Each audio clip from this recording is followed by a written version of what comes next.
Rico the Opinionist. Thank you for showing up. And please share, like, and subscribe. We're sitting here chilling, enjoying this weather. Man, whew, it can be like this all the time because the day was a little warm. Got a little warm on me.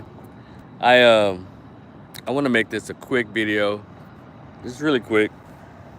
Please like, share, and subscribe, and join me in the movement to get us to get this channel to 1,500 subscribers, so we can have those conversations. I know I share my thoughts a lot, but I want to hear your thoughts as well. And we're gonna get to that place. I'll do some lives, and we can actually. I wish we can go live here on the phone, because you can't click in and let y'all talk. But I would definitely do it on my laptop or my desktop, either one, when we get to that 1,500.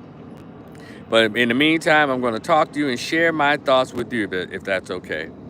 All right, the title of this is the 2024 NFL Draft passed on HBCUs, but they had plenty of white women, and that seemed to upset a lot of people.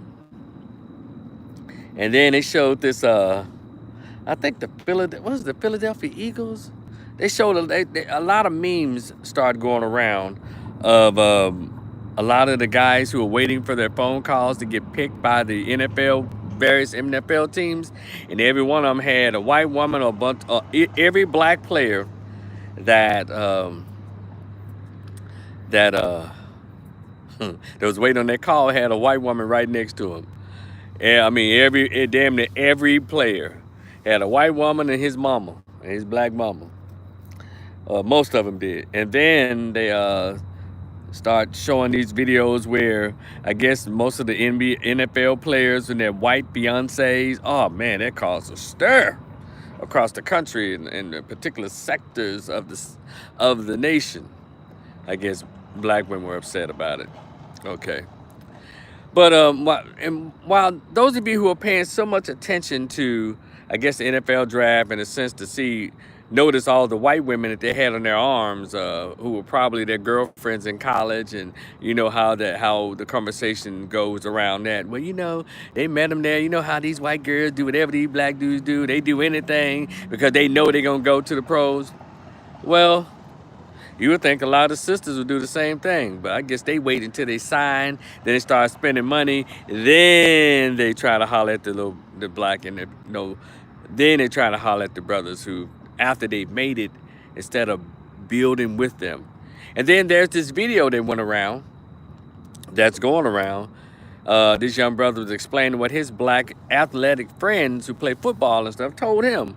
He went down, y'all saw the video. We're going around, he's telling them, this is why a lot of them choose white women, young white women. But while we're getting caught up in the deflection or the deterrence of that, just go and look at statistics. 86% of black men, all black men, are married to black women. So that kind of stuff doesn't bother me. I know how the media does. The media show one thing and make it think as if it's just everywhere. You know how they started doing when they're putting a lot of homosexuality in movies, on TV shows, and just showing gay stuff? It make you think that at least 30 million people in the country are gay. Really, it's barely like 5% to barely 1.2% of Americans who actually describe themselves as being a member of the LGBT. But the media does that to have you thinking that, man, it's widespread. It's not like that. That's the power of the media. Now, social media has become a part of it. Spreading it around. And so then you add conversation to it. All these black men, as soon as they get their money, they go straight to white women. Well, no, they don't. Because a lot of the brothers who make $150,000 a year, $200,000 a year, $80,000 a year, they got black women. But so I think what the women are complaining about is this small percentage of black men who are millionaires. It's like all 20 million of black women trying to go after 10,000 guys. And the white women seem to be creeping up the middle or creeping up the back way or beating them, cutting them off at the path, I guess. I don't know.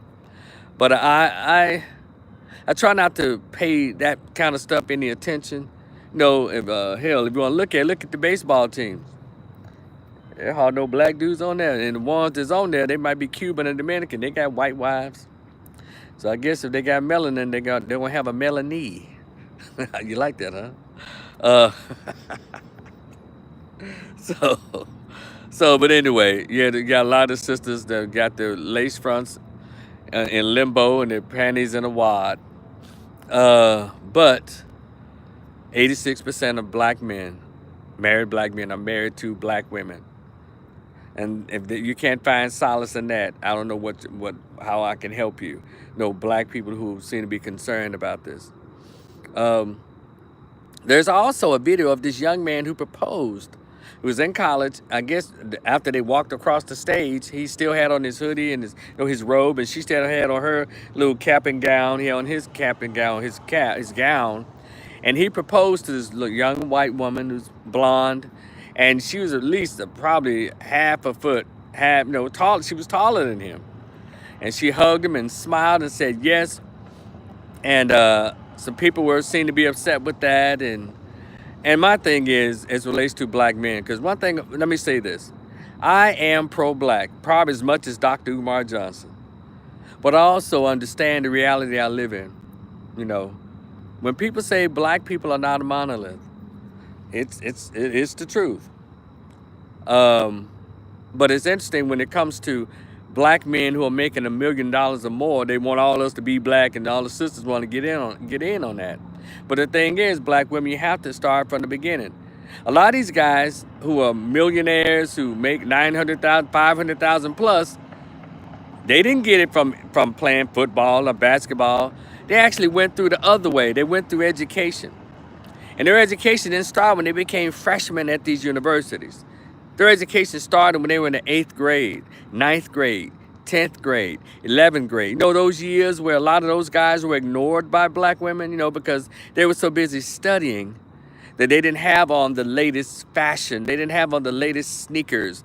They weren't out there trying to, ball out in the street. They were too busy studying, and they were part of like Becca or the chess club. They were doing brainy or cranial things when they were young men. So therefore, they didn't get a chance to, date the beautiful cheerleader.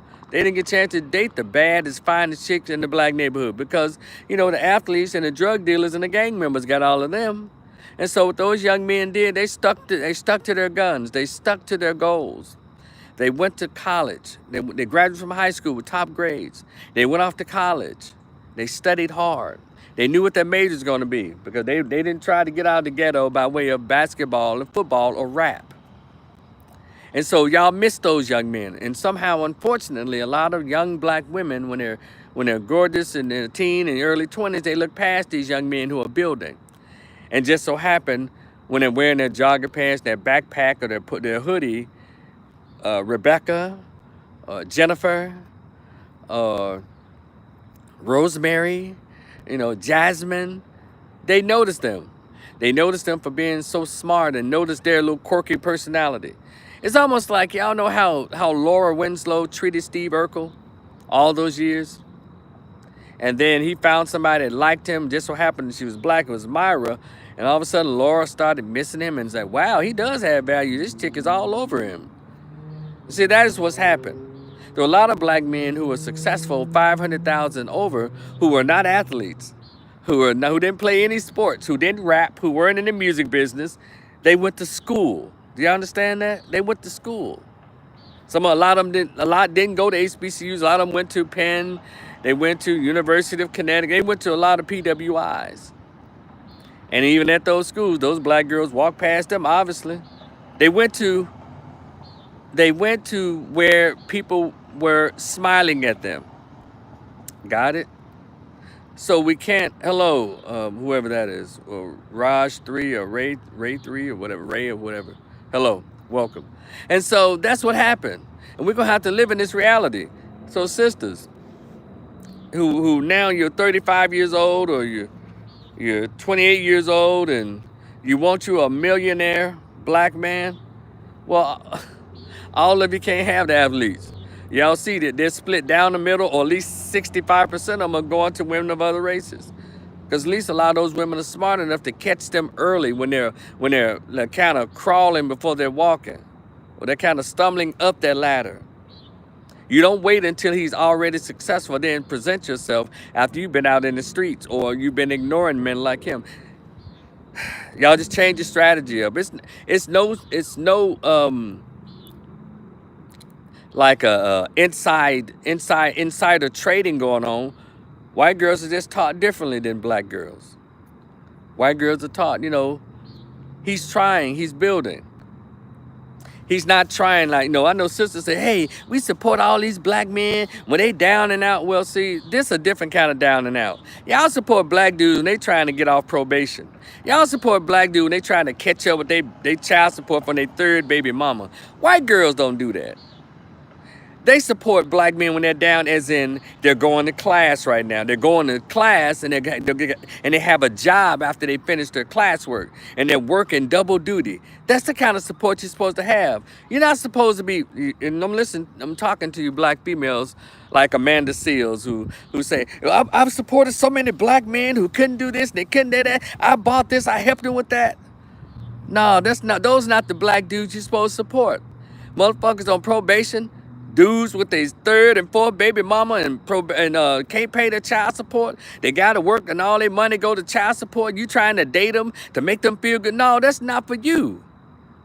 Do what the white girls do. Catch the black dudes who are heavily invested in their education. No, they're wearing the hoodie now. They don't have very much money now. They don't have very much time to be laid all out dating because they're studying, they're building on their future. So when you see them again at 28 to 34, and they're driving the latest car. They got this beautiful condo at 30 years old, or they have this nice house. They're going to these fine restaurants, but they got a Becky on their arm. They didn't meet her when he got his $200,000 a year job. They met her on his way to class because she was in class with him. And I find it amazing that a lot of these the women who went to HBCUs, y'all complain about not being able to attract these men that make the high salaries. Those guys were in your biology class with you. Those guys were in your math class with you. Those guys were in your statistics class. They were in class with you at college. Even when you pledged even when you pledged your sorority, a lot of you. There were black guys who pledged fraternity. And then here you are 30 to 35 years old saying, we're all the good black men. You were there with them in college. You went to graduate school. There were black men in graduate school. You look past them. Some of you went to law school.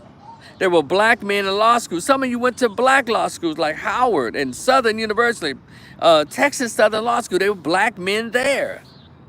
But here you are, 34, 35 years old, saying there, can't find a high value or can't find a high earning black man. Now, I don't believe that shit. And y'all saying all the white girls taking all of the good black men. The brother who works at the post office is a good black man, too. He probably makes 60,000, 70, 65, 70. The brother who fixed the plumbing probably makes a good 65 to 70, 55 to $65,000. All of anybody get a small percentage of men who make $1 million and $1 million plus. So maybe if you stop concentrating on the white girls who are doing it right by investing, and then of course, all they're gonna do is take their money. Well, if you're a man, a woman gonna take your money at every level. So let's stop that narrative. They just gonna marry them and divorce them. Black women marry and divorce men and take their money too. Hispanic women marry and divorce and take men's money. Jewish women marry and take men's money. So it's not just a white girl taking a black man money thing. It's a woman thing. So y'all come on, just say you're ill-prepared for the competition. That's all. I'm gonna tell you again. I'm gonna tell you again, ladies, sisters, black women. Teach your daughters, because a lot of you who are over 34, 35 and haven't found anybody that you think is on your level, well, teach your daughters. Don't be a groupie bitch trying to chase out all the athletes on campus or the rappers or the street dudes and all that. Because tell her from your experience, she's gonna regret it.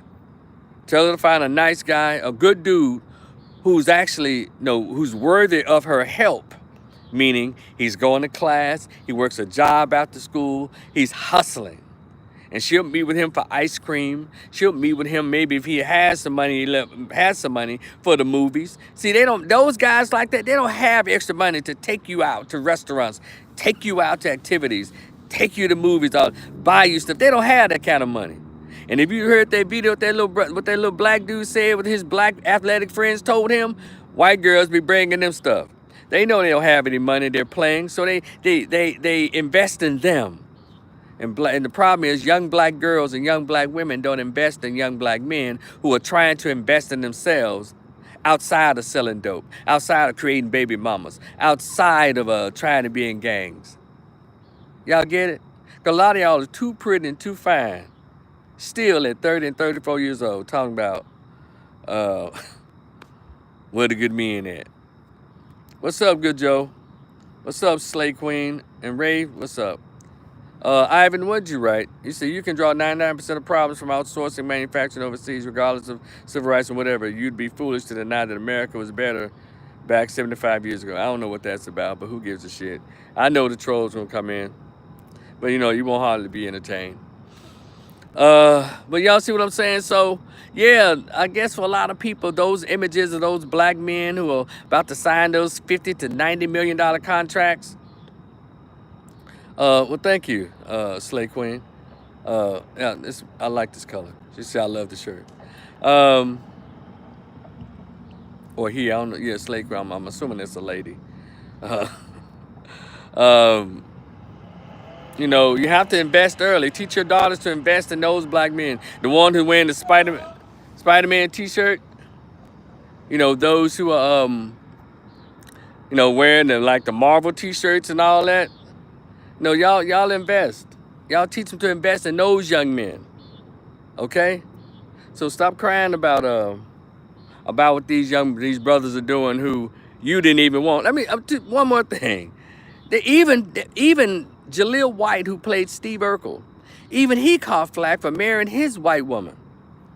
I say, well, damn, where were they when he had his first white girlfriend? Because his daughter, who's almost grown, she's biracial. So he's already had a white woman. So I don't understand. I don't understand. Why y'all pick on Jaleel White? Jaleel White doesn't bother anybody. But y'all, man, airing the brother out because he married his longtime executively employed white woman, white fiance. And also, I never heard in any circles where Jaleel White was talked about by black women anywhere of him being a crush. They was crushing on him, or they thought of him as being sexy, ever. But all of a sudden, y'all see that he's an actor. Y'all see that he's made money. He probably still has some residuals left over. But all of a sudden, y'all got a problem with him marrying a white woman? When that's a black man that none of you wanted? Get out of here. Don't do that. That's so disingenuous. It's so disingenuous. But anyway, the little brother who proposed to his white girlfriend in that graduation photo, I want to say this. Again, as I was saying, I kind of went on somewhere else. I said, I'm probably more pro-black than Dr. Umar. I believe in black love.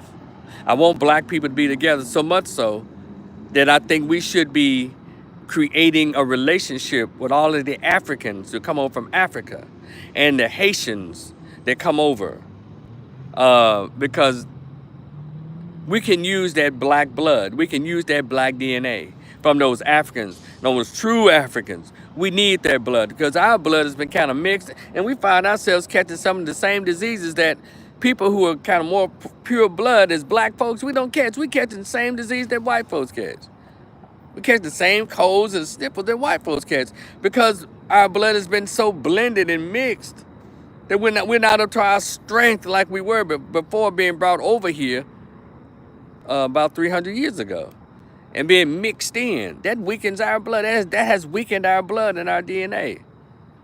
So I wish that we could, blend in with the Africans from Nigeria and Cameroon and those who come over from Ethiopia. You know, a lot of them are mixed with that Italian blood and a lot of Italian blood in those Ethiopian Eritreans.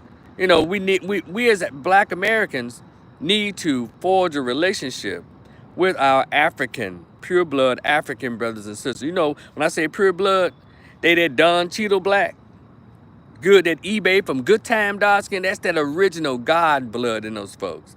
And we need to be meeting and marrying and reproducing with them so our offspring can have that original African blood and African strength in our children. I know the multiculturalists are losing their damn minds now. The integration is about to faint, what I just said. Because I think like other groups think of self-preservation, and they don't get attacked for it. So yeah, let me bring it back. I am pro-Black. I want to see Black men and Black women together. I do. But I want us to genuinely like each other, because it's so unfortunate that Black people have allowed people outside of our race, mainly white feminists and white liberals, to talk us out of ourselves, to talk us away from each other.